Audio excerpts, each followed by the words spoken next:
Miss Peggy, who sits right here in the front. You got about 2 minutes.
You good? All right, let's call to order the Coxsackie Parish School Board meeting for Tuesday, October the 8th, 2024. Mr. Roberts is on the calendar for the prayer and pledge, so unless anybody really would be offended by that, I'll take it, unless anybody wants to jump in it. No? Stand with me, please. Father God, we thank you for this day today. We thank you for all your tremendous blessings, especially this weather, this unbelievable weather we're having today. We just thank you for that. We just know that the sun and the rain and the wind and all those things are gifts from our Creator. And we just thank you today for sparing us from any deadly weather, from any hurricanes. And that's a part of our lives here on the Gulf Shore here. We just thank you for sparing us thus far this season. And we lift up the people who are in the path of Hurricane Milton and the people that are recovering from Hurricane Helene. And we just ask that you just touch those people and give them strength and hope that we know that we needed from Hurricane Laura. We just ask that you give them peace and hope and strength. And back to this room, we just ask that you give us wisdom and guide us throughout tonight. Help us to be patient and wise and make good decisions and lead this district where you would have it to go. Things in Jesus' name, amen. Amen. Pledge allegiance to the flag of the United States of America and to the republic for which it stands, one nation, under God, indivisible, with liberty and justice for all. All right, roll call, please. Yes, sir. Ms. Ayo. Mr. Baumgarten. Here. Mr. Brogue. Here. Mr. Castillo. Here. Ms. Fontenot. Here. Ms. Gay. Here. Mr. Hardesty. Here. Ms. Hardy McReynolds. Here. Mr. Natale. Here. Mr. O'Banion. Here. Mr. Pichon. Here. Mr. Roberts. Mr. Tarver. Here. Reverend Wallace. Here. Dr. Washington. Present. Four. All right, approval of minutes, September 17th. Can I have a motion to accept the minutes? Motion, Mr. Hardesty, second, Mr. Castillo. Any questions about the minutes? All right, no questions. All in favor, say aye. All right, minutes are approved. Presentations, 4A, Christus Ochsner Health. Go ahead.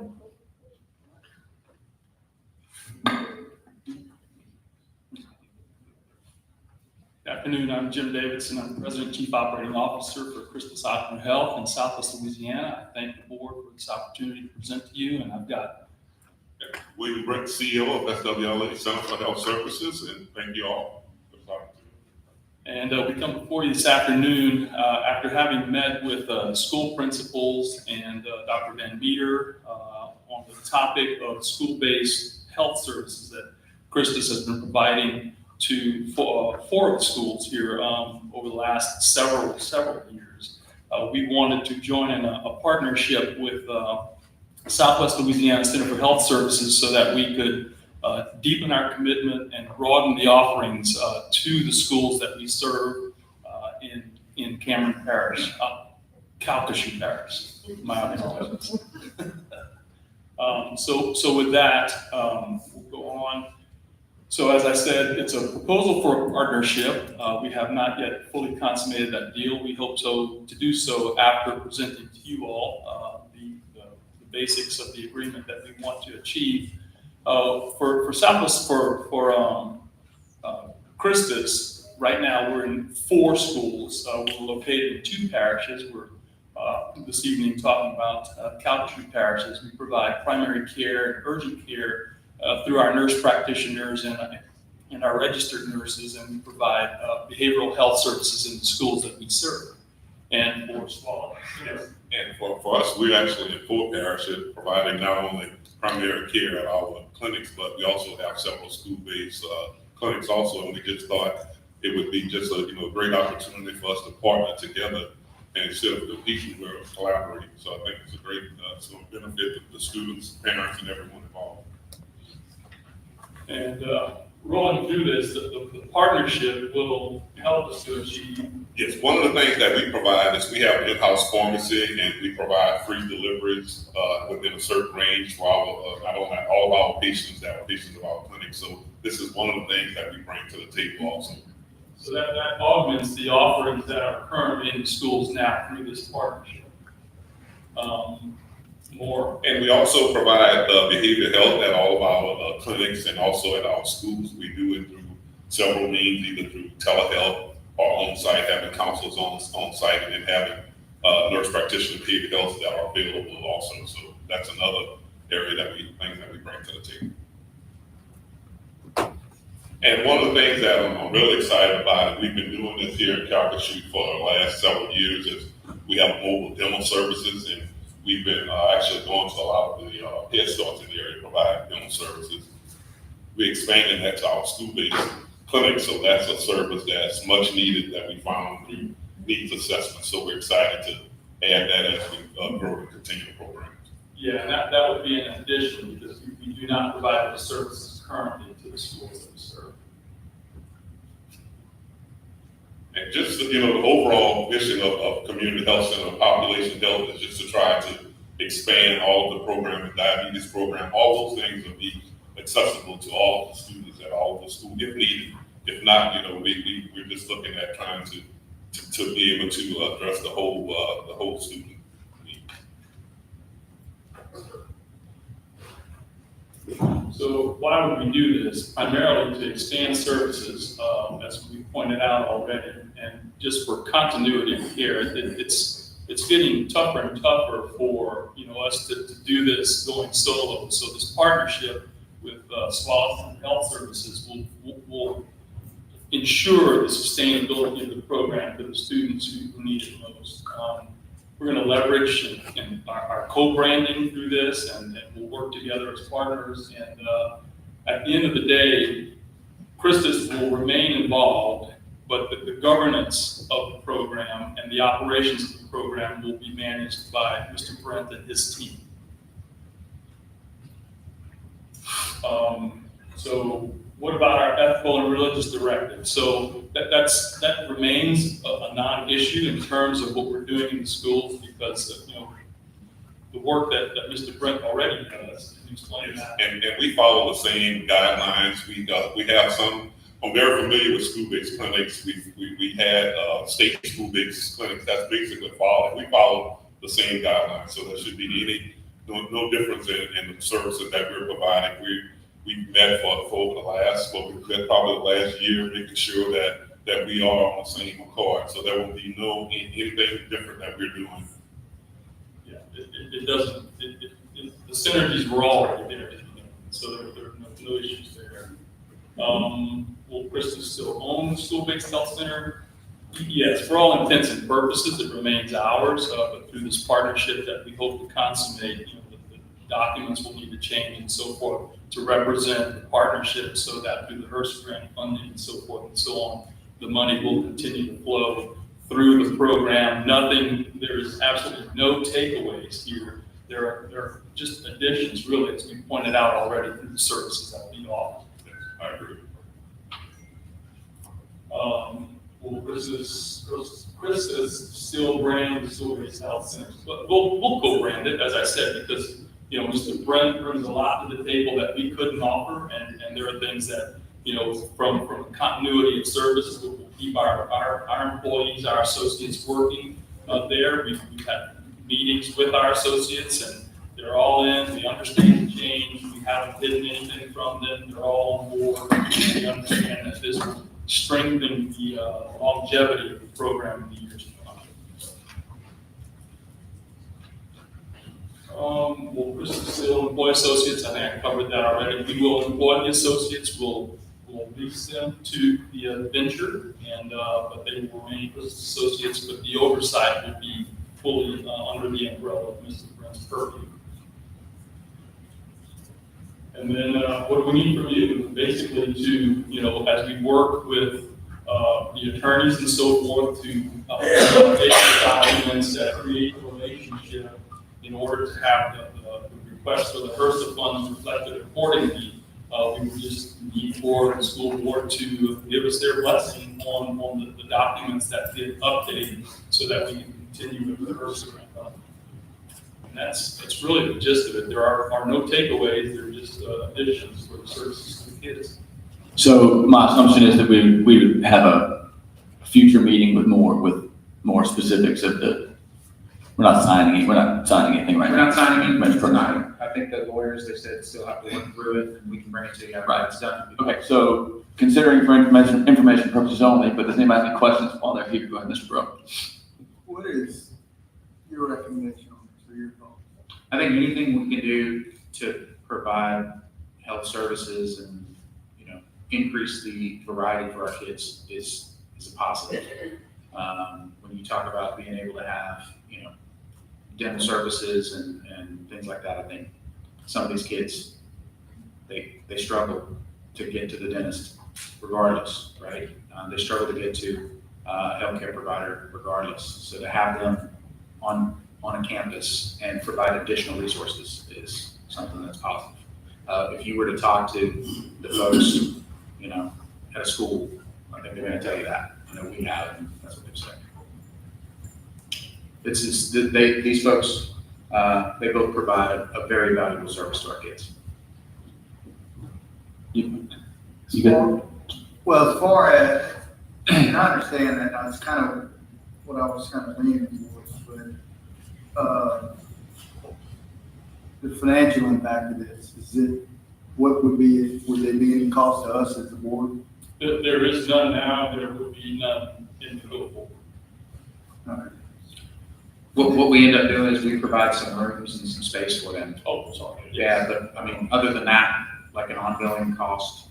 So I guess it's rebuilding, what is it, excuse me, Medicare, Medicaid, whatever, all that. Yeah, currently we both have schools in the system, and we both bill Medicaid. And one of the things that we do, I'm not sure if we do, like if it's a commercial, kid with commercial insurance, we don't collect any co-pays back to school. So, but we do bill, and that's how we're able to sustain our billing for those services. But just for example, if a kid came and they didn't have any insurance, then we would provide services at no cost, those things. Okay. And risk management, what are your thoughts on that? I think what they're doing here is really trying to make this more sustainable for both of them. I think, like, I agree with Dr. Greengater, really just expand services we are providing it is not costing the school system anything. It's really just providing service to the community, which I think both of them are after. They really do it independently. Outside of us, it really doesn't cost us anything, then it's not a stressor on our part at all. What about the legal consequence, or God forbid? Like, I went to the dentist today and had a crown fixed. I was blaming on my wife, she broke it. But anyway, get in there, you're a top student, you're doing something, something horrible happens, how are we protected in a case like that? Whether it's dentistry or whatever. I would think that you all are probably identified from that because we're the medical providers. I mean, please don't take me at my word. I would encourage you to check that out, but we're the providers, and so all of that risk is assumed by us under our liability. And I think a lot of that language is included in the contracts. We have FTCA covered, all our providers are covered, it's the same, as all his providers are covered, so. And I get that. The only thing my concern is it would be on our grounds. And not to pick on our attorney, but you know how attorneys are. And we're gonna get the Gordons of the world and Moore's Barks and everybody else coming in because they look at us and think it's possible. But, I mean, we've been providing service now for probably close to 15 years, if I recall correctly, and I don't know that, to my knowledge, nothing like that is happening, and that won't, the risk of that probably won't increase. I think the benefit in terms of, is that might fall through the gaps, is probably outweighs that, especially given the behavioral health component of this. Our kids that are in schools now, I mean, our behavioral health oversight is. Don't get me wrong, I am not against this at all. Just, I'm in part of kind of risk management. Sure. So that kind of, my antenna is going off. And to be honest, I've been on board 20 some odd years. I never even heard of this. Yeah, it's a great service. I mean, it truly is. And one piece that we can't stand before you and guarantee, and I'm speaking for Brent here, is that, of course, our focus is on the kids. But with Mr. Brent now in the mix, there's a possibility for even the extended family to find a medical home, someplace to seek care, whereas it may have not been as obvious a choice through us. So, Yeah, I think one of all the schools that we currently provide service is that we do offer services to the extended family at that school. So it is a opportunity for us to expand those services. And Mr. Belfour said, I mean, we have agreements with both of these folks already, and there are indemnity clauses in there anyway. But he said he can make sure he looks at those and expand those if necessary when we come back with the combined.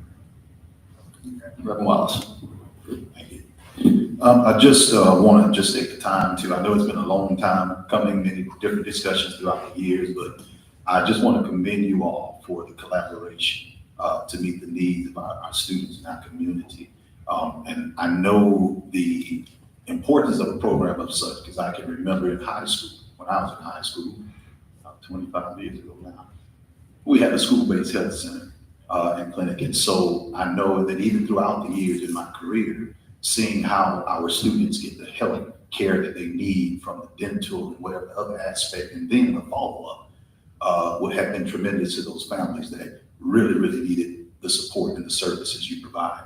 And so any way that I can support it, we can support. I mean, I tell you, you definitely have that in 100%.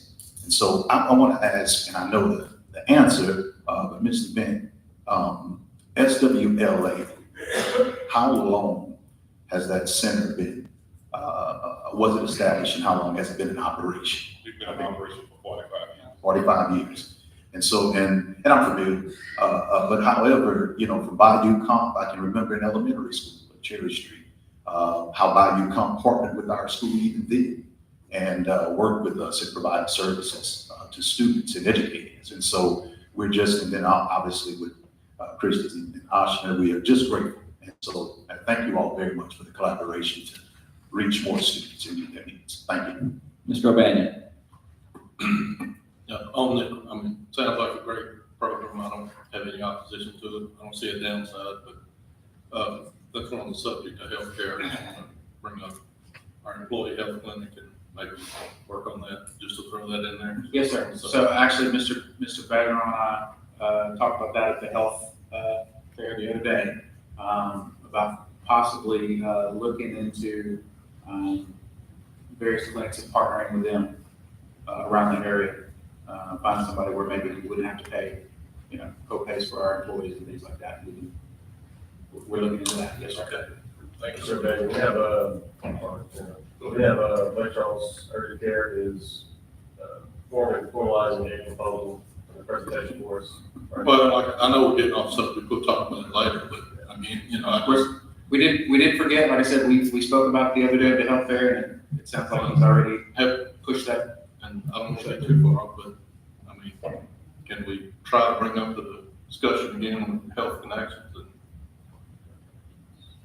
You talking about the police jury? police are, just because all these, not that they're bad people, but they're for profit. I just don't know if we're. Absolutely, and I hear that. Just the only thing that we had a concern with was that we're not necessarily healthcare people, right? Right, but, yeah, Yes, sir. but it's So, a police jury, so, yes, sir. Understood. okay. All right, thank you. Mr. Natale. Dr. Washington. Mr. Grant, I just have one quick question, well, two quick questions. One had to do with Medicaid billing. We currently bill Medicaid for a variety of services in our district. How would that impact what we are currently doing, billing for Medicaid? And those schools that bill for those services, we don't provide those services. So that's how that's being done now.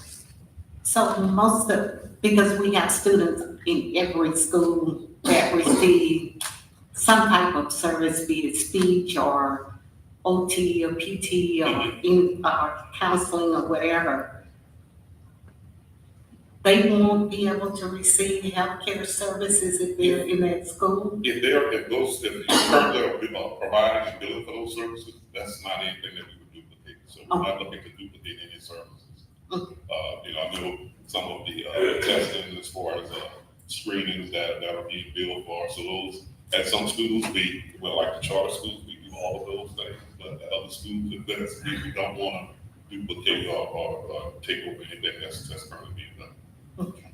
And a moment ago, you mentioned something about one of the facilities allow community people to come in and receive services. Do you plan to expand that? It would depend on, if we're talking about these four schools here, it would depend on our agreement, it would depend on the school. Some schools have the school-based clinics that are inside that are more challenging, where others that may be located, like the one that we're currently providing, one of the schools is on, it's kind of outside and it's not a lot of, going through the school. So those are just, we're open to those as far as the principal, the superintendent, all of us coming back together, there's opportunities for that. So if you consider expanding, would we know, Dr. Benninger, that? Yes, ma'am. They let us know when they're adding a health clinic at school. And we'll notify you. Yes, ma'am. What I mean is expanding the services to allow community people to come into the schools to receive health service. Yes, ma'am. I think it would depend, like Mr. Brent said, on the site itself and the setup at the site.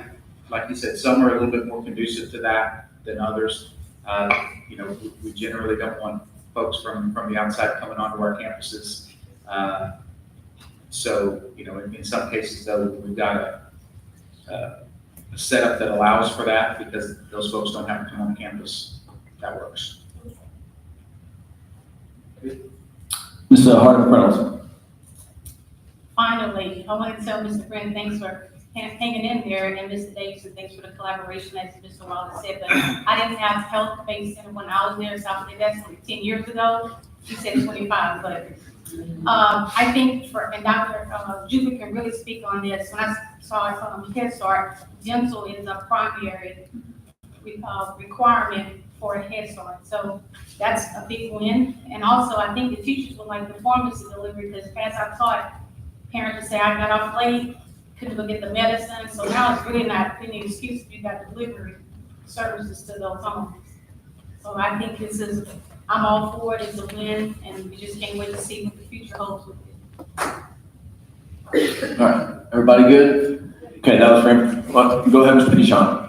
Yeah, I just want to echo what Mr. Mason, I'd like us to look into that, getting the month. But I want to thank y'all. I know Ben Silver, I just saw y'all set up over there. And our coach Washington, and I can tell you, a lot of my players, this is the only help they get.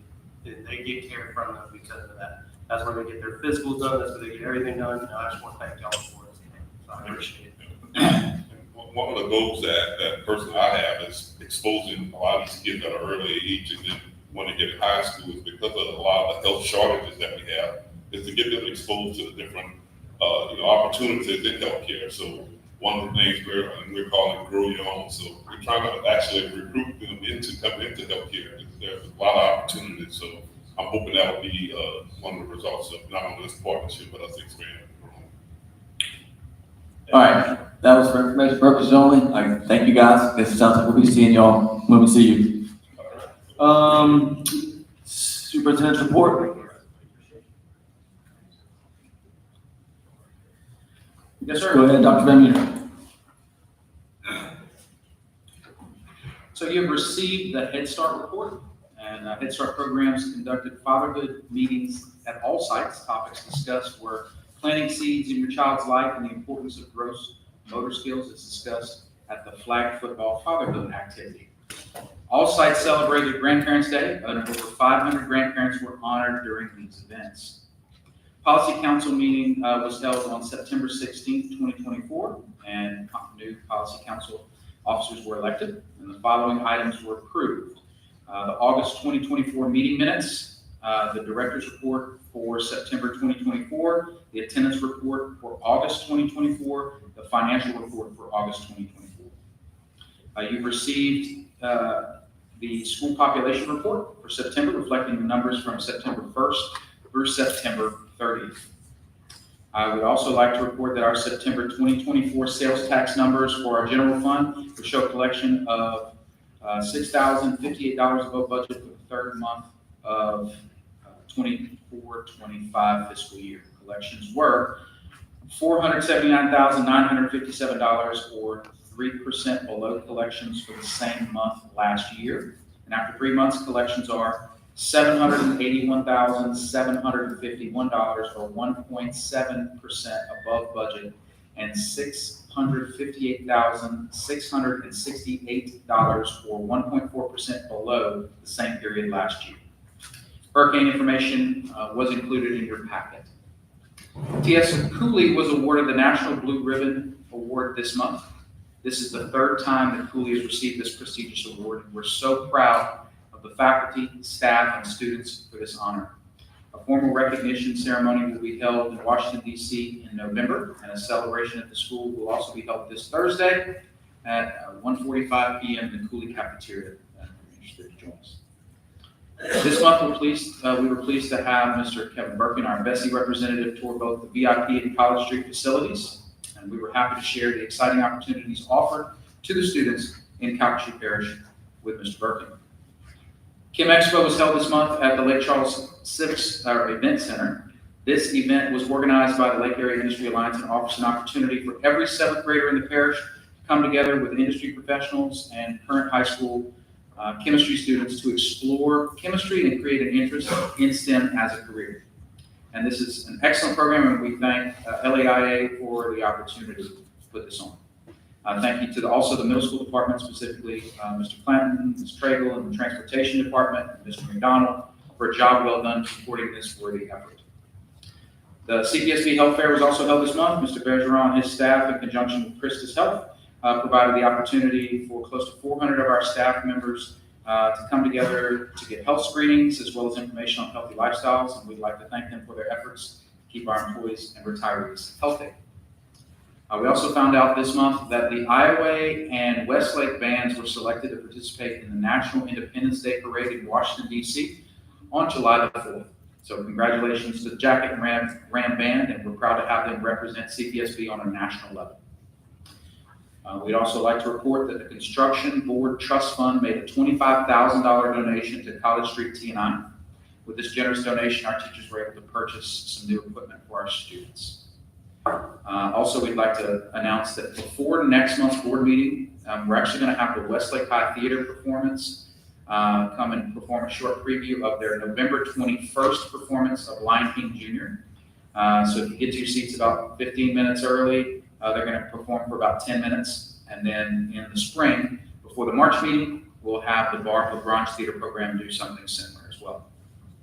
We would also like to introduce the 24-25 Head Start Policy Council members.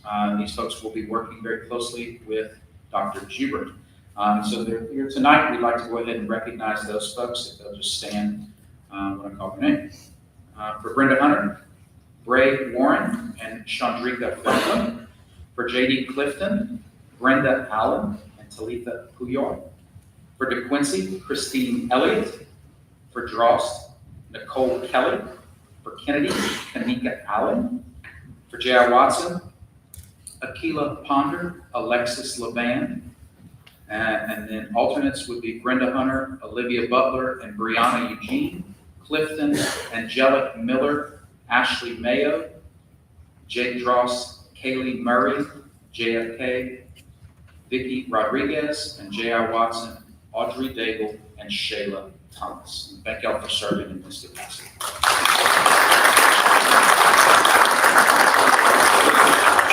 And that concludes the superintendent's report. All right, thank you, Dr. Van Meter. Any questions about the superintendent's report? Okay, thanks, guys. There's no executive sessions, so 6 and 7 are gone. 8A is the budget committee report, so we'll turn the floor over to Reverend Wallace for that report. All right, the Capture Parish School Board Budget and Fiscal Management Committee met at 5 p.m. Tuesday, September 24th in the board meeting room here at this location. Mr. Bourne presented the first item on the agenda. 24-25 General Fund Budget Revision Number 1 includes revenues and other sources of funds of $382,554,274, no charge from the original budget, and expenditures and other uses of funds of $367,200,297, an increase of $2,322,408 over the original budget. General Fund Budget Revision Number 1 projects a current surplus of $15,353,977, resulting in a projected unassigned fund balance of $56,723,702, or 14.83% of projected revenues. On a motion by Mr. Hardesty, seconded by Dr. Washington, it was recommended that General Fund Budget Revision Number 1 of 24-25 school year be approved as presented, and I so move on behalf of the committee. All right, coming from the committee, does not need a second. Any questions about that? All right, seeing there's no questions, all in favor say aye. All opposed, nay. Passes unanimously. Back to you, Reverend Wallace. Dr. Van Meter then presented the Act 311 allocation plan. Act 311 of the 2024 legislative session requires schools to compensate teachers for work done outside of school hours that fall outside of their job description. To help alleviate the financial burden caused by this law, staff is proposing that the following amount be allocated to each school. Middle and high schools, 3,500, approximately 100 hours. Elementary schools would be at 2,100, approximately 60 hours. Principals are to submit their plans to the administrative director for review and approval. The allocation can only be used towards supplemental salaries associated with Act 311 and be paid as a pay supplement or an hourly rate depending on the type of work that the employee completed. The approximate cost of the plan is $200,000 per year. After an initial motion by Mr. Hardesty to accept the plan, Mr. Castillo made a substitute motion to accept the plan with a cap of $200,000 with the funds coming out of the general fund. The substitute motion was seconded by Mr. O'Banion and passed, and I so move on behalf of the committee. All right, that motion coming from the committee does not require a second. Any questions about it? Okay, seeing there's no questions, all in favor say aye. All opposed, nay. Thank you, passes unanimously. Go ahead, Reverend Wallace. Next, Dr. Van Meter presented a request to increase the cheerleader sponsor supplement for schools from $560 to $1,000. On a motion by Mr. Hardesty, seconded by Dr. Washington, it was recommended to increase the middle school cheerleader sponsor supplement to $1,000 as presented, and I so move on behalf of the committee. All right, that motion coming from committee does not require a second. Any questions about the motion? Okay, seeing there are no questions, all in favor say aye. All opposed, nay. Thank you, passes unanimously. Go ahead, Reverend Wallace. All right, last but not least, Mr. Bourne then gave an overview of the status of hurricane recovery funds, our funding. That was the information only, and it did not require action. It includes my committee report. Thank you, Reverend Wallace. That's 8A. Moving on to 9A is approval of resolution of sales tax supplement. You want to take that one for a minute, Dr. Babier? Yes, sir, and if you'd like, what I can do is kind of give y'all a Yep. review of all of the proposed supplements. We've got a little bit more details than what we had before, and then I'll highlight one change too, that we would like to make. So y'all approved, last month at the September 10th meeting, the recruitment retention, ESSER stipend, as well as, the remaining, ESSER fund stipend, that we are going to pay, or that we did pay on the September check. The sales tax supplement, which is the resolutions in front of you as well. The numbers on that is slightly larger than last year's. So it's $7,185 for teachers, $5,030 for support staff. We're asking that that be approved at today's meeting. The Compass stipend, the one slight change that we gave you from last time, I think last time we asked it to be paid on the November check. We're going to ask that to be paid on the December check. We've already got, this exists in the salary schedule. There's no need for adoption, but we were highlighting when this needs to be, and this is due to the DOE computer program that everybody has to input stuff in. It's down right now. They told us that it would be up sometime next week, and that late would be difficult for us to run through the process in order to get everything paid in November. So I spoke to payroll, and they would be able to do everything in December. So the state supplement, which also needs to be approved today. It's on the agenda as well, and that is from the state, $2,000 for teachers, $1,000 for support staff, and we're proposing that to be paid on the November check. And then the differentiated compensation, and we still have approximate here because it's going to depend on the number of teachers that are going to be paid out with a performance score of 4, paid on the November check, and then the remaining money gets shifted to 6B, which is differentiated compensation.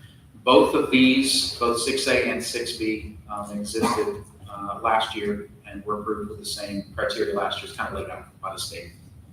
And this is for certified K-12 SPED teachers, certified 6-12 math and science teachers, and teacher leaders. We'll pay that on the January check because we've got a based out of class rosters.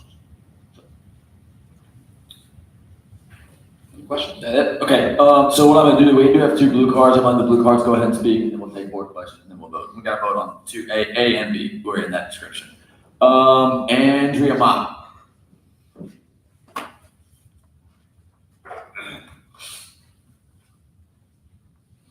Good afternoon, I'm Andrea Mott, and I'm the president of Calcasieu Parish School Bus Operators Association, and I would like to thank y'all. If y'all approve this, we really appreciate it on behalf of our members. Thank you. Thank you, Ms. Mott. Terry Johnson. Terry Johnson, President of Southwest Louisiana Teacher and Support Employees. Thank you very much. This is very, very helpful for all our employees, and this sales tax supplement creates a better environment in our whole district for everyone. Thank you. All right, board, any discussion? Board members, discussion? We're not gonna go very long. Ms. Ayo, go ahead. Quick motion. Ms. Ayo, go ahead and make a motion. We need a motion. Make a motion to accept it. There you go. We need a second. Motion, Ms. Ayo, second, Ms. McReynolds. Go ahead, Ms. Ayo, your floor. Quick question, Dr. Van Meter. Yes, ma'am. It's really for Mr. Bourne, but it's not here. Yeah, he had a definite family this morning. It's okay. Sorry about that. Ms. Gay had asked at the committee meeting, and he answered it, but I just want clarification, and I want it for the record. All interest made on the $20 million that we agreed to sit there, and that's accumulated all year, all of that interest goes back in this fund and is distributed at this time. That's what he said last time. Yes, ma'am. I am going to defer to Mr. Bourne, of course, in matters that get that granular. But It that just is, seemed like the question was, I don't know, just, it wasn't very clear, and his answer was just kind of soft, and I know Okay. those aren't great adjectives to describe this, but I just want a good, strong yes or no. yes, ma'am. I'm trying. Like I said, that is what he said at the finance meeting, and so I'm going to defer to him on that question. So, Mr. O'Banion? Kind of just, if we can get just a direct answer. And at another time, he said it was going into the fund, but we just want clarity, is it the general fund? And I know it's all accounting, but just making sure that interest goes back into the sales tax supplement. we can get that for you. Yes, sir. Anybody else? All right, speak now, forever hold your peace. Okay, seeing no more questions, we're gonna take, 9A first. All in favor of 9A, say aye. Aye. All opposed, nay.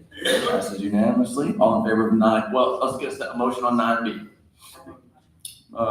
Ms. Fondo, second, Mr. O'Banion. Any discussion about 9B? Okay, all in favor of 9B, say aye. All opposed, nay. Thank you, passes unanimously. All right, moving on to C, resolution reappointing Damon Hardesty to the LCDA Board of Directors. So move on 9. Ms. Baumgarten, motion, Dr. Washington, second. Any questions about this? But Mr. Hardesty, you want to speak on your own behalf? Not really? Not really. That's fine. I don't think it's gonna be any opposition. Are you volunteering to do this? Right. All right, any questions for Mr. Hardesty?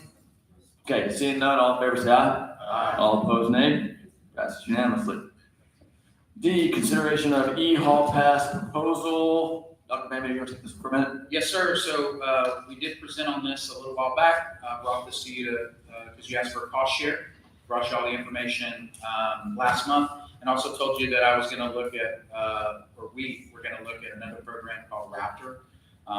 Raptor had a panic button as well, but also they said they could do the E-Hall Pass type stuff considerably more expensive, to the tune of about $230,000 a year, which was a little steep.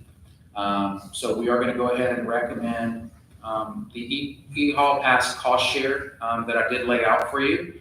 The cost share that the schools would actually pick up would be $39,454 a year.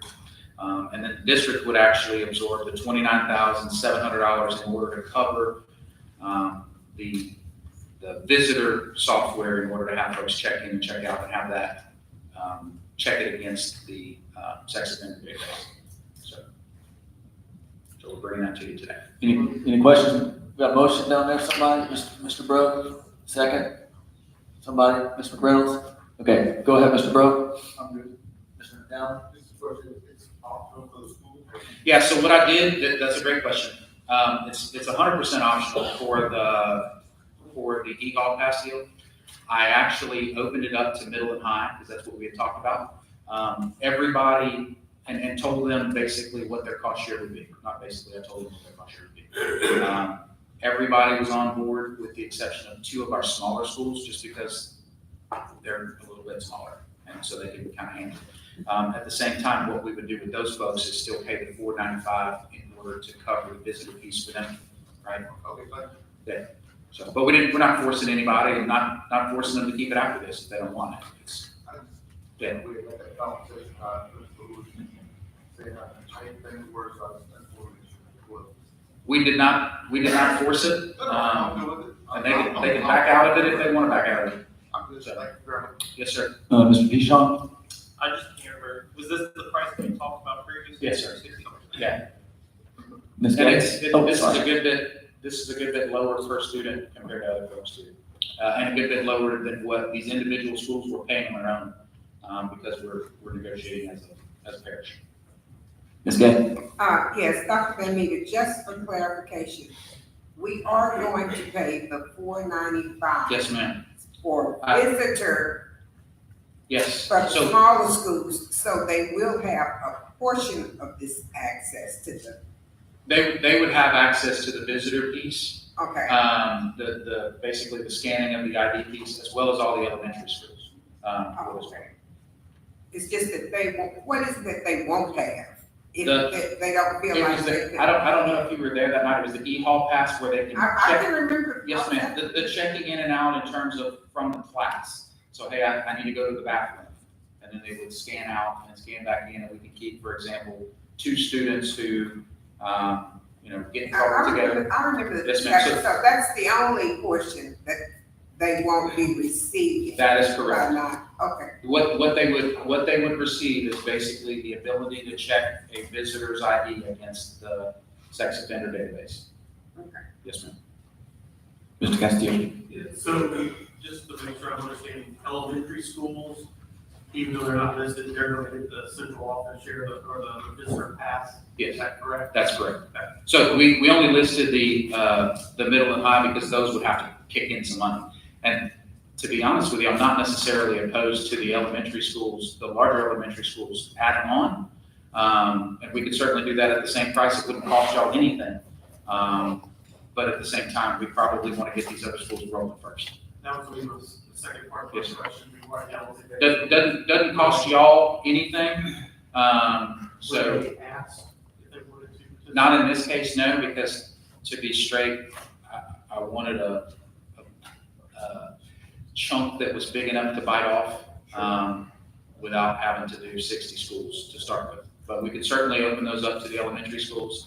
I imagine maybe some of the larger schools would be interested, after we get rolling, but, let us get the others first and then we can go from there. Anybody else? Okay, seeing no more questions, all in favor say aye. All opposed, nay. Passes unanimously. Thank you. Moving on to E, approval to extend the JCI contract for 1 year, the same terms as the current year with no escalation in price, and permission to contract with CSRS for RFPs for HVAC services. Would you like to brief us on this one, or? I can, You I'm can, sure or y'all will you have- can, or I will, and it's gonna be much more beneficial, I think, for them, for you two. Sorry for that, yes, sir. We do have an HVAC contract with JCI. It does expire on October 31st, and we have made recent upgrades to the HVAC infrastructure. They were installed using ESSER funds over the course of last year, and that process is going on right now and is coming to a conclusion. Staff does recommend extending the contract for 1 year, and JCI has agreed to extend the current contract the coming year with no price escalation, which is written in the contract as a 3-year escalation. So this is a savings of $145,080. Additionally, we would like to recommend that the board contract CSRS to develop an RFP for HVAC services with next year, November 1st as the start date. We did talk with CSRS, and they can look at other districts in terms of how they split things up and come back with a game plan on that. I know that y'all did ask in long-term planning that we look at an RFP for this when everything ends. One of the things that we did look at too is the fact that we're adding all of the new infrastructure in terms of, to the tune of $10 million in infrastructure. So we really do have to get that done prior to doing any RFP, so we make sure the RFP is accurate.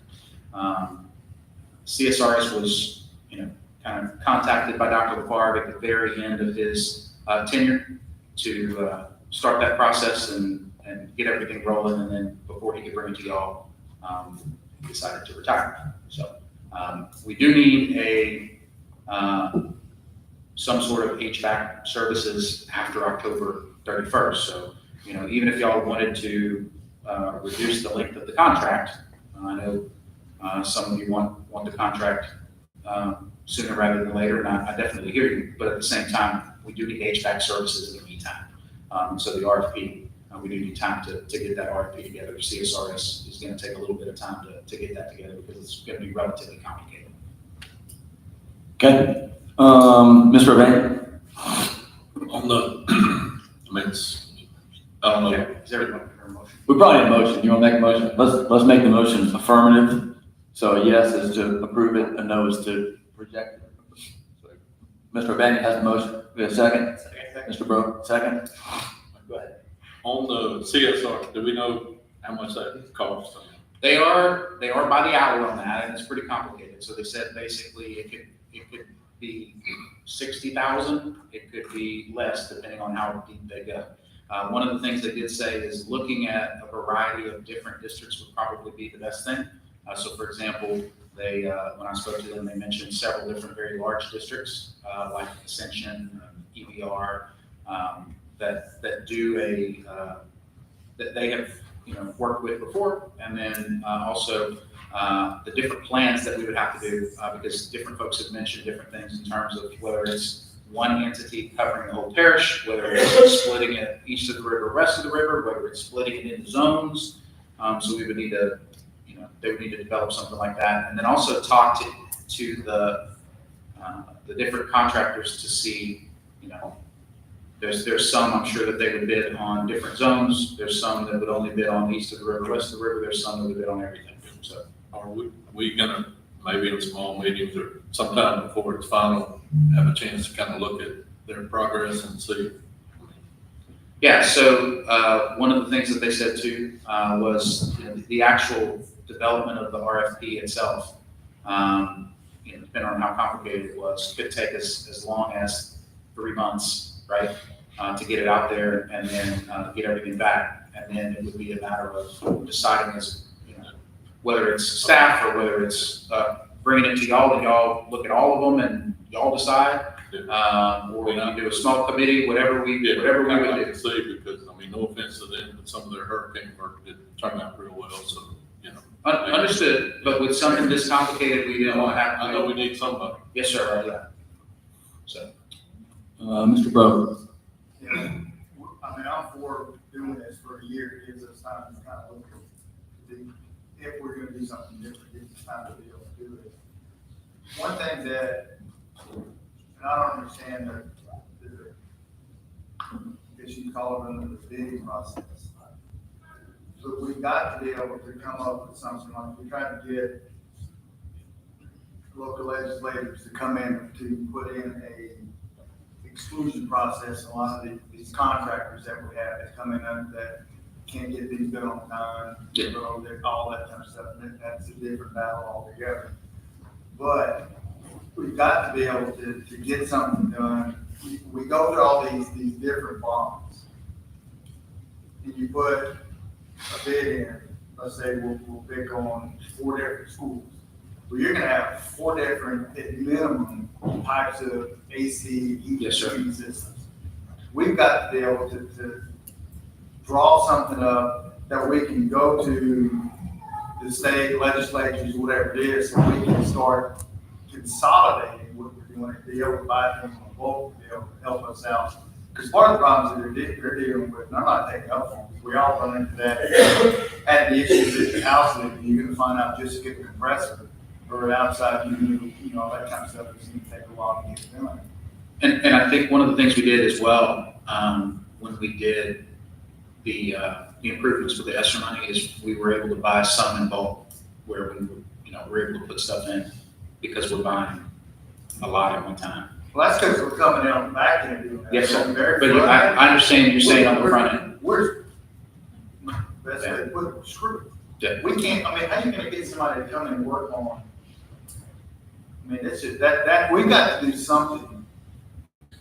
And I don't know how we do it, but there's several things that need to be changed, and it's not at our level. But maybe we could bring some of them in and have a discussion with them and tell them what we're dealing with. Because they're fixing to find out at the courthouse, what are we gonna do?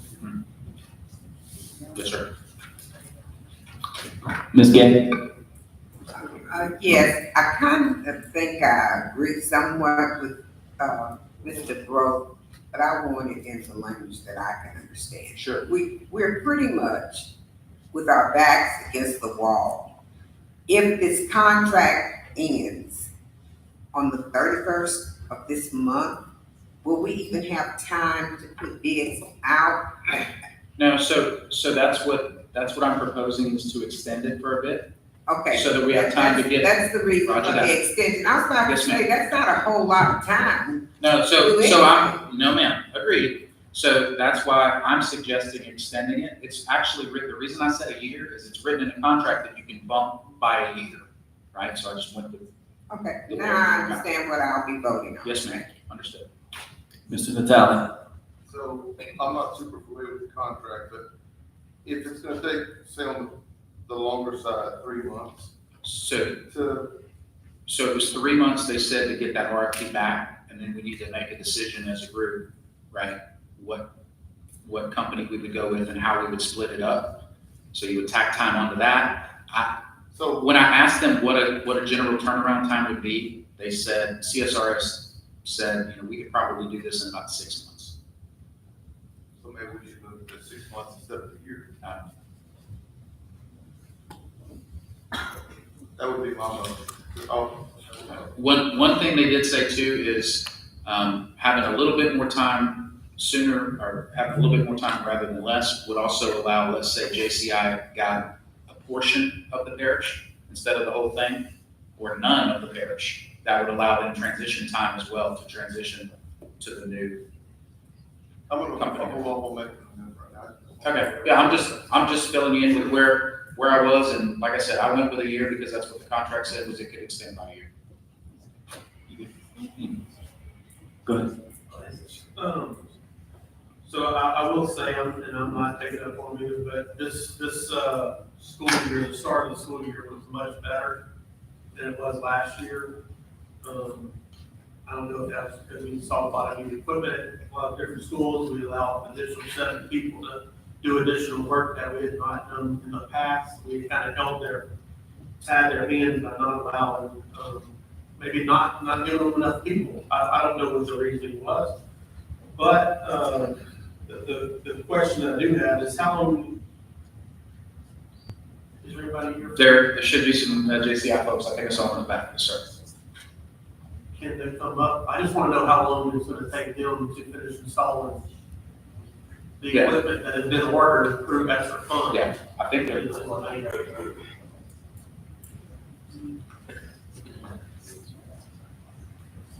I'm Marcus Michon, Johnson Controls. The answer on the ESSER funds is we should be finished within the month of installing everything. So all the equipment is on site and purchased. We're doing some fan coil units, mainly it's fan coil units at WW Lewis and some insulation at some other sites. We have a lot of insulation work to do, and so we're finishing up on that. But I would say, by the end of the month, probably for the fan coil units, maybe in the first week of November, we'll have everything finished. If you're talking insulation, you're talking insulating pipes. Yes, sir. That are leaking onto the side of the ceiling tile. No, sir. It's going to be insulation that's outside on the chillers. Mainly it's chillers that we installed, so it's all outside piping. There's nothing inside that needs to be insulated. Whose responsibility is that if pipes are sweating, so to speak, and they're leaking on the ceiling tiles? Whose responsibility is that? Is that our maintenance department? I understand changing the tile like the maintenance department. Yeah. Whose responsibility is it to maybe insulate those pipes that are sweating onto the tiles? Insulation is not part of the agreement. So we would consider that a non-maintainable, so it's not part of the agreement. if there's a problem somewhere, touch base with Yeah, me. please let us know. Typically, if you have sweating on a pipe, now that's an environmental issue, right? So we have a hot space, cold, so there's something that needs to be done, right? But we just need to know where those areas are. Dr. Washington, go ahead. Just one quick question. Do we have AC units that are in need of replacement currently? Although I do not have Mr. Michael Lejeune or Keith Harlow here, we have addressed the majority of those with the ESSER funds. I would say that probably, generally when we're doing our PM maintenance, we'll find some that we need to replace. We have 88 schools, there's a lot of AC out there. So probably there could be a few pieces of equipment that need to be replaced now. I don't know of those, but I tell you, I will ask and get back to you on those. I would be surprised if there were. So are you guys responsible for providing air units when the AC doesn't work, or is that maintenance? So typically rentals, if you're speaking in terms of rentals, we work with the school district on those. Some we will cover, but it's something that, if we're, a short lead time, if it's a longer lead time part, something that we don't have control over, generally the school district will help with those.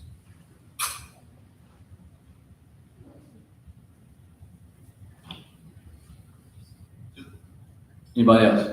Hang on, I'm gonna go before we start a second round. You've already gone one. We'll get back to you. Anybody else? Okay, so where I'm at on this, I think maybe y'all have sensed this. I have no interest in renewing this contract, and here's the reason. 13 months ago, we had this exact same meeting, and we instructed the staff to spend a year getting this ready to go out for bid to multiple vendors, break up the district, whatever, consult with CSRS, and that did not happen. And so we did nothing. I'm not saying we did nothing for a year, but it did not happen. And so since it did not happen, I have no interest at all in just kicking the can down another year. And honestly, without being too critical, I don't really have any confidence that it's going to happen. We just did this. We just did this exact thing. They waited until we had nothing else to do but renew for a year. We renewed for a year, and then we're back in the same spot. Now, at the time, it was Dr. LaFarge who accepted the direction from the board. You guys have a copy of it, just for reference. Mr. Roberts, who's not here, he asked Ms. Peggy to print this out and put here. It was not unclear, okay? It's not unclear. It was we're renewing for a year, so we can get this thing in a packet that can go out for bid to multiple vendors, and JCIs can participate. That was very clear, and it didn't happen. And so I don't have any interest in kicking the can down the road another year. I just don't. So I'm a no. I don't even know what a no means, honestly. But I'm not interested in renewing this. I'll tell you what I would tolerate. I would tolerate 3 months while we deal with CSRS, and then we come back in 3 months and talk about it again, and maybe renew for another 3 months then. I would tolerate that. But I'm not in for another year because we did this exact same thing 1 year ago, and it got us nowhere. I just want you guys to all understand, we just did this. It got us nowhere. One of my frustrations with being a outsider person is when I feel like there's nothing getting done, and I feel like there's nobody being held accountable for anything. It makes me very frustrated. And in this case, we spent the year with very specific instructions, and those instructions were: do not renew this thing, get it ready with CSRS to go out for bid, and then JCI can participate in the bid process with other vendors. Very specific instructions. Didn't happen. So I'm a no. I'll probably lose, but I'm a no unless somebody wants to, go to 3 months. I would be fine with 3 months. That would give us 3 months to deal with CSRS, and then CSRS is going to tell us we're not ready yet, and then maybe we can do 3 months at a time. But I'm not in for another year because we have every reason to believe that we're going to be back here in a year. So I'll drop it there. We'll go back for round 2. I'm a no. I would love to see 3 months, not a year. Go ahead, Mr. Natal. I don't know if it's for, maintenance or JCI, but if we got just one room, for example, or one specific area, how long do we have to wait until we decide we need to buy that? Is there a timeline for that? Yeah, so I can take that or you can. I think it really depends on how long it is and what the part is, right? And how old the unit is. I know we have switched out a good amount of equipment in the past year, and so some of that has already switched out. But in terms of like a finite number, I don't know. I don't know about that because I think it really depends on parts and Depend on the cost to replace. Yes, sir. That's going to be a factor as well. Now, what we have been doing too, and I know they spoke to it as well, is bringing out temp units if it's going to be a while. Now, temp units aren't ideal, right? Because they strip the breakers and. Yeah. Tip that into the water. Yes, sir. They're certainly not ideal, but at the same time, it helps a little bit in order to get a little bit of cool air in there while, JCI is working on. The reason I'm asking is I got an email from a principal. There's this one room that's been out since before school day last year, and everything's still not in So that's why they don't have one. Just Yeah. I think it's a cost thing. I think it's a time thing, and then they look at those those in the side. That was my thought. Mr. Brown? I mean, I think going a year would be able to do that. I understand what the concerns were, and the board had directed this to be able to be done last year, for whatever reason it wasn't done. I think we had our superintendent, our new superintendent, just kind of agreed with going for a year with the timeline to get that done. I'm in favor of going for the year. Anytime that we've ever tried to do something in a rush, it's a disaster. And if we do this in a rush and it goes wrong, and you got, how many teachers do we have? A bunch, Say 2,500. 2,500 teachers that are just kicked off because they're hot. You're not gonna want to do this. I think we need to just take slow down. I think you understand the direction from the board. We do. We wanted to get it done. And understand too, I think now with the amount of money that we've spent in terms of new equipment, right, that RFP is gonna be way more accurate as well, than if we had done that prior to putting that equipment in. I'm not so sure how accurate that RFP could have been, because they're bidding on something that we're gonna come right behind them and change equipment. Yeah. So, I mean, there's a lot of stuff that kind of goes in. You got, the systems can all work together. Johnson Systems gonna work with whoever comes in. I mean, there's a lot moving parts that goes in behind this, and going through several different bonds and listening to these conversations. When you got Johnson coming in, dealing with guys, it's just, it kind of blows your mind. But part of the problem is not all of their fault. A lot of these systems, and I've learned this over the last several years, are designed to cool a classroom. And it does a wonderful job when everything stays closed, but the majority of the time, the doors are all wide open, so instead of air conditioning, say 1,200 square feet, now all of a sudden you got all the doors open and they're trying to cool off the entire building. That's where the problem comes in. So they're running an extended period of time more than what they should have. That's not their fault, it's more our fault on the side, and we brought that up in the past, that the schools have to do a better job of managing. and I think they did a better job this year too with that, and I think, that along with new equipment, along with increased manpower from JCI is one of the reasons why we did see, I think a lot of the conversations that we've had over the past 18 months, it's kind of gotten us a long way Yes, sir. to where we are.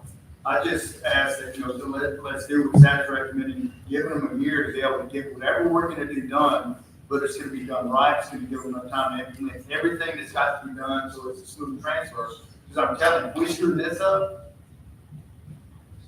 you think you've had some hot meetings before, just wait. Good. Mr. O'Bannon?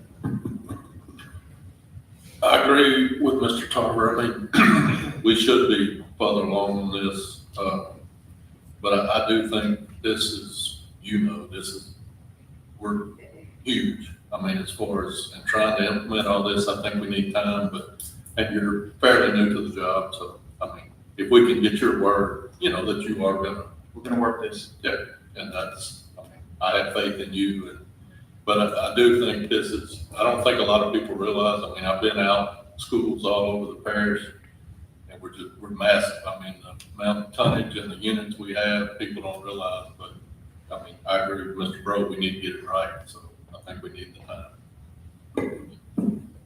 Mr. Bijan? So I have to agree with Mr. Tarver on some things with this, where, we did ask for this, and I see this a lot, where we ask for things and we don't get them. And this is just another example of it, but in the same sense, this isn't JCI's fault that we didn't get it. So I don't think we should penalize them, and like, Mr. Castile said, I don't know if it's just the extra manpower or what, but I've got a lot less complaints this year in the same sense. So everything seems to be going the right direction. So I'm not opposed to keeping another year. Someone want to lower it to 6 months or something. Not opposed to that here, but I think 3 months is a little too quick for us. Mr. Hardesty? All right, so I think it depends on what area you're in, what you represent in the parish, on the complaints you got. Because I know Westlake and Moss Bluff got a whole lot of complaints. So I think it depends on where they're at in replacing units is part of it. Because I received just as many or more this year than I received last year. So I got that going. But Mr. Bro, the part about the doors being open, if you have a room unit, the doors are, our policy requires that when you're in class, the doors close. So if they're open, then we have a problem outside of air conditioning. I think there's probably lots of units left to be sealed up and taken care of before we can probably, I want to say yes, I want to do a 3-month thing or a 1 month, but I think we have a lot of air conditioners left to get taken care of. Chillers, air conditioners, room units, whatever, that need to be taken care of that I'm thinking JCI was already approved to do. So I would hate to cut that short. So my question to you is, will that be through in a year? Yes, sir. Will it be through in 6 months? It's gonna be close. Okay, so,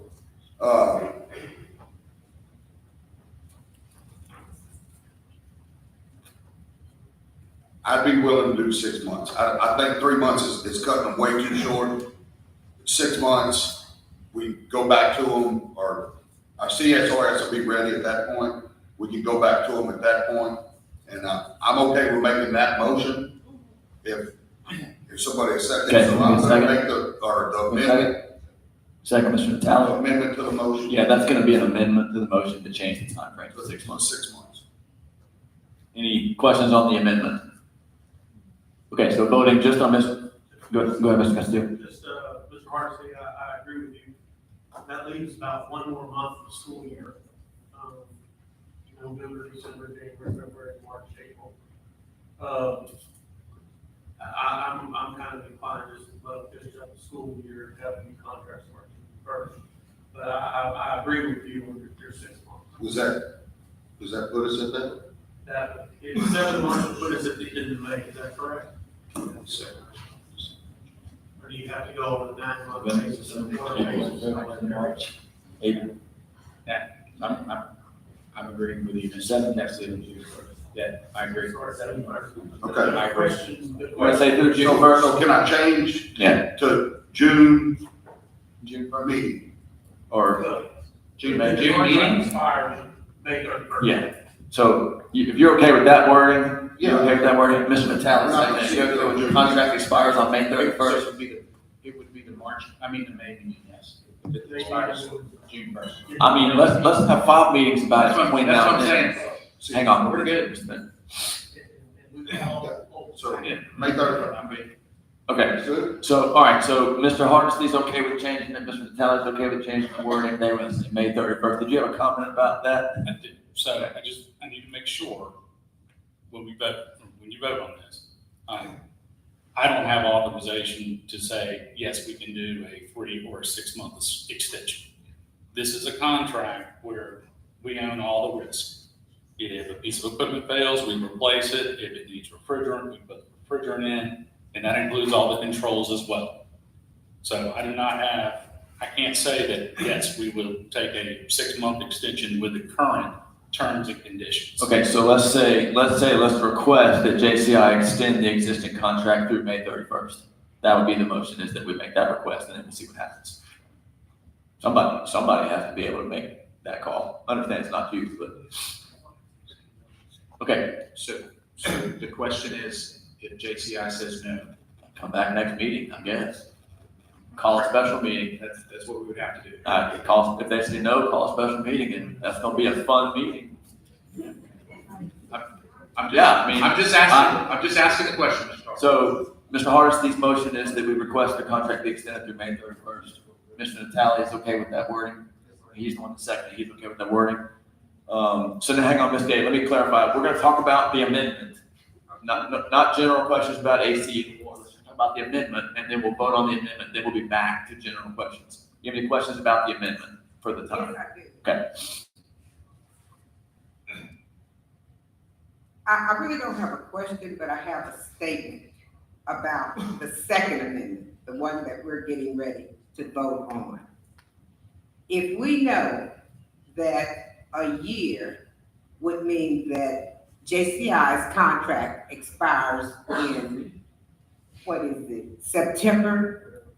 It would Okay, it will give us enough time to know what we want to be done as far as these chillers, these units. I don't see where we can't go, where I'm not going to go with the Second Amendment. I'm gonna go with staff's recommendation because now we know when the contract ends, you know when it ends, and it gives us enough time to seek other avenues to get this done. But I'm kind of Mr. Bro, anything got done in a hurry, if there are problems later, who's responsible for it? The person who gets the bid or the person who put the things in? And I hear doctors say all the time, I don't like to go behind another doctor when they've given you this, but you go get another opinion somewhere. I don't see this 6 months, 3 months. It's a year, 12 months. We know when it ends. I'm going to go, kind of like you, Mr. Carl, I'm voting for the year. Okay. Mr. O'Banion. I'm gonna go back to the same thing. It's so massive that even if, and I'm confident that you will get that to us for renewal, but whoever gets a contract, I mean, if somebody else gets a contract that's split or whatever, that's gonna be massive too. And I think they're gonna need time to try to staff up, get ready. I mean, nobody's gonna have, I mean, you can ask Johnson, if they have 20 people sitting around, ready to go to work. It's just, it's gonna take a lot. And I agree with everybody that we probably should already have that, but we don't. So I just think we need more time, because even if we get the proposal, the RFP together, and we do award the contract, then whoever gets the contract is gonna need time to get ready, gear up, implement it, because we're so big. And I just want, whatever we do, I want to try and do it right this time. Reverend Wallace. I'm just gonna ask this question to just kind of make sure that we covered it, it's in in our agendas. But Dr. Van Meter, what is your recommendation again?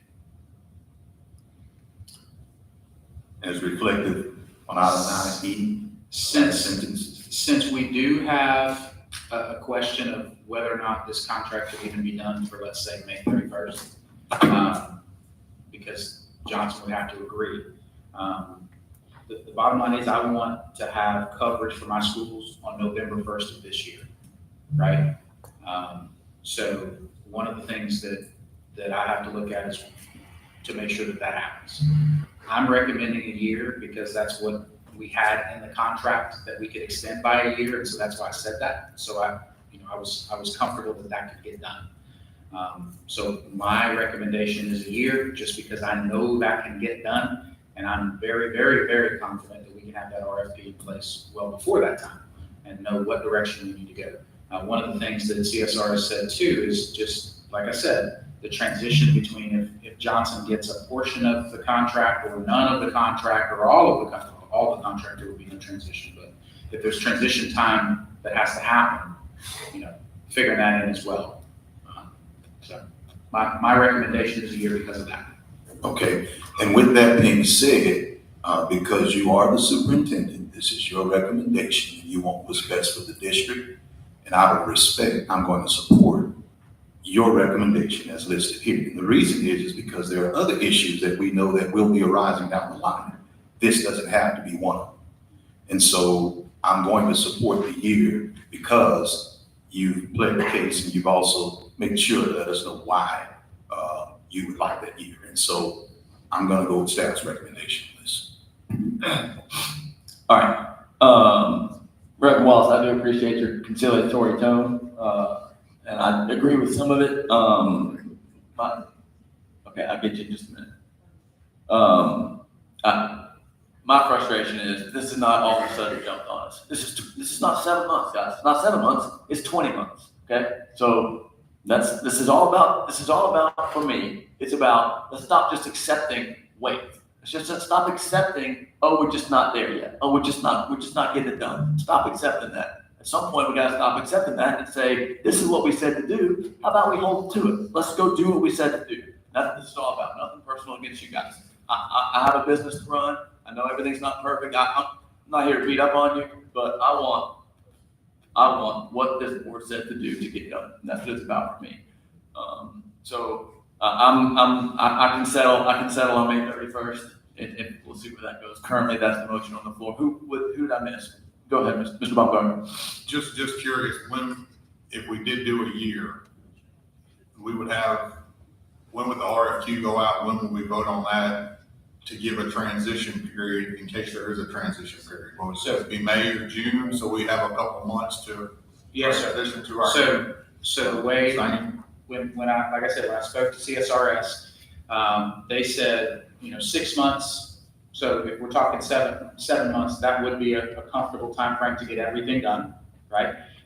So even if, let's say you said a year, then what would end up happening is by the end of May, so you're talking about the May board meeting, the June board meeting, you're able to decide what direction we're gonna go. And then what ends up is you've got some transition time there, so that when you've got a November 1st start for the new contract, you've got things in place.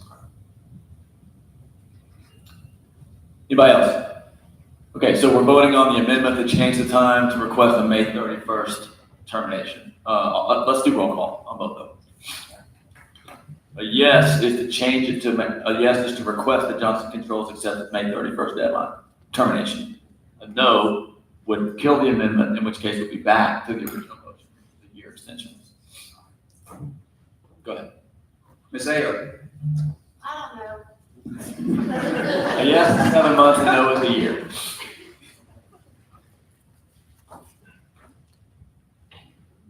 Ask Jason a question? Dr. Perry, a question? Okay, I'm gonna just very briefly allow it, but we're currently voting. Very brief. I should be a deputy. Go ahead.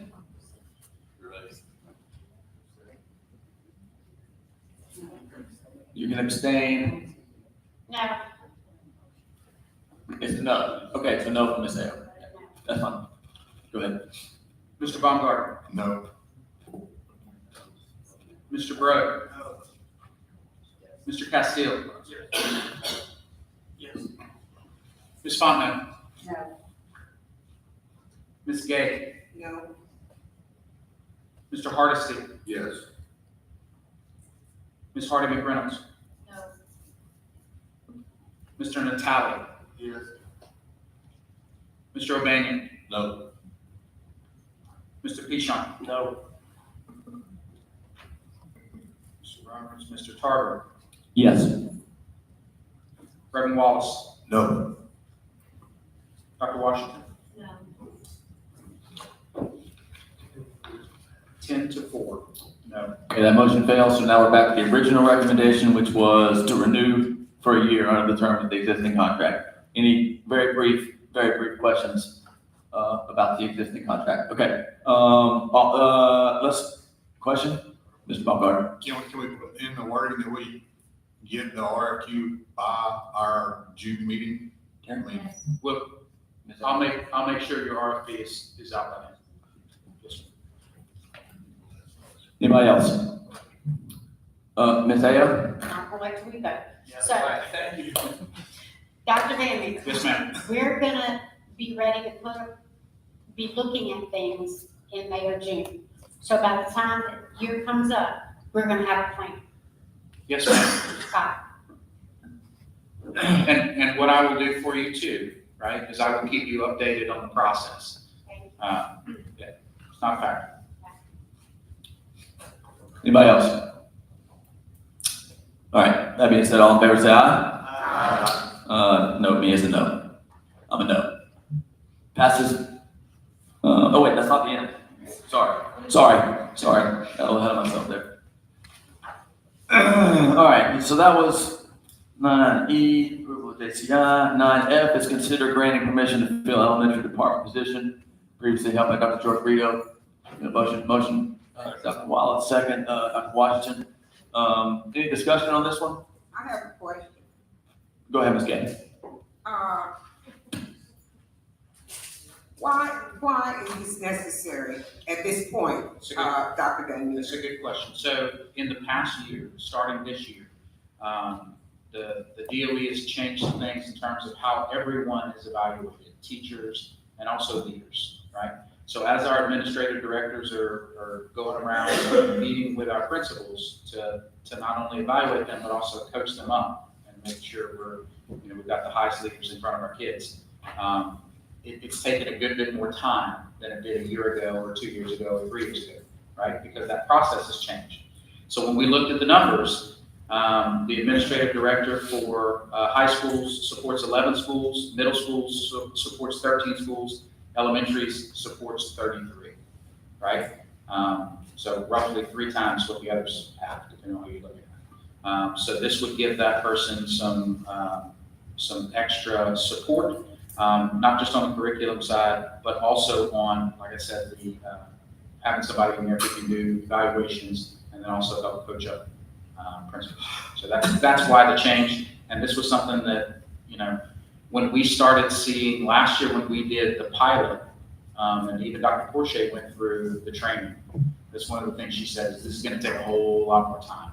So this is something that, was going to have to happen, or I was going to have to bring to you. As a matter of fact, when y'all asked me sitting right here for an interview for this job, and y'all asked me on the spot, what was I going to change? I gave you this as an answer on the spot. So this is not something that's... this is not new. I just need some questions answered about this specific item on the agenda. Yeah. Is this the same title that Dr. Rito held? It's going to be the same title. It's Director of Elementary Curriculum, just because that's the title that existed before. That's the position that existed before. But like I said, we are going to make sure that this person is going out and supporting administrators as well as doing evaluations as well. Okay. So what did he do? So in his capacity as Director of Curriculum, since that is the title that he held at the time, is that what he did? And was there another person with him, or I don't know, I don't quite remember. Yes, It's ma'am. been a long time since I retired, but I don't remember what the setup was. Yes, ma'am. In, So there's an administrative director now, and there was an administrative director then. So for example, Dr. Porche was there, right? That was her title? Yes, ma'am. Okay. And now it's Ms. Jackson, right? And so this position would be what Dr. Rito held, which was Director of Elementary Curriculum. At the same time, he did curriculum. He also did a little bit of the evaluation and the coaching piece. I do see that more of a need now. And so that percentage of time that person spends in that role is probably going to be a little bit increased in that respect, just because that's where the need is now. So the chain of command is going to be Administrative Director, Roger that. Director of Curriculum. Yes, ma'am. What is this new position? What is their title going to be? Director of what? Curriculum also? You're going to have 2 directors of curriculum? No, ma'am. There's not one now. So what happened was when Dr. Rito retired, they didn't cut the position, they just didn't fill it. So it's just kind of sitting empty. I thought it would be, although it's technically not cut and technically still exists, we hadn't filled it for a couple of years. I didn't feel right filling it without at least bringing it to y'all and talking about it. I think that's what was right. So that's what I'm doing. Okay. So we'll have an Administrative Director and a Director of Curriculum. It would be the same setup as, say, high school.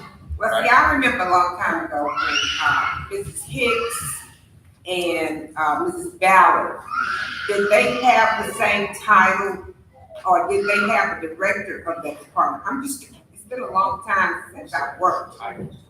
They were both, yeah, I think they split. I think they were both administrative directors. Okay. You can do that if you want. No, I'm just asking. I was building the setup similar to what we had with before. Okay. It's the exact same setup and the same setup as, say, exists in high school right now.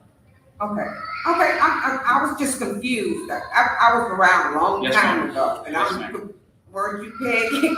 I'm just kind of confused, but now you're making it clear. Yes, ma'am.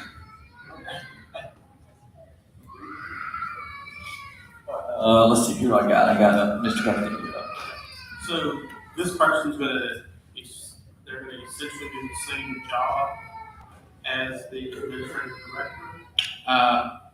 They may not do as many observations, it may shift a little bit more to the curriculum side, but that's where the help is needed, is on the evaluation and on the, supporting those principals. And so that's why I'm leaning this way. So, and the only reason I'm coming to you with the exact same, title as what we had before is that's what we had before. Like I said, you can do whatever you want to do in terms of if you want to split it back to the way it was back before. I don't. Yeah, because there's a lot of schools there, but, I'm just trying to support my schools the best way I can. Anybody else? Okay, see no more questions, all in favor, say aye. Aye. All opposed, nay. Thank you. We have one nay, Ms. Gay with a nay. All right, moving on, permission to advertise phase 4 improvements. Ms. McReynolds, second, Reverend Wallace, any questions about this one? All right, seeing none, all in favor, say aye. All opposed, nay. Thank you, passes unanimously. Bid reports, none. Ratification, none. Correspondence, none. Condolences, let's start down there with Ms. Ayo. Condolences and recognitions. Carol Parsons, longtime educator and admin at Maplewood, passed away yesterday. I'm looking for my paper. I'd like a letter sent to her granddaughter, who is a teacher, and her daughter, Bonnie. Ms. McReynolds. Kimberly Washington Thomas, she's a cafeteria worker at Concord Elementary. She lost her mother, Miss Barbara, to Sam Robinson. And funeral is tomorrow. I'd like to add Carol Parsons. Same as Parsons. Mr. Also, Dell. kind of like one other thing, kind of recognition, we all come in here and see this place, it's all nice and spick and span on the outside, and the bathrooms and spotless. Love it. Do whatever we can for that. Shut down. Reverend Wallace. Mr. Thomas Finney, he's a retired principal from Pastor Parish. He passed away a couple weeks ago.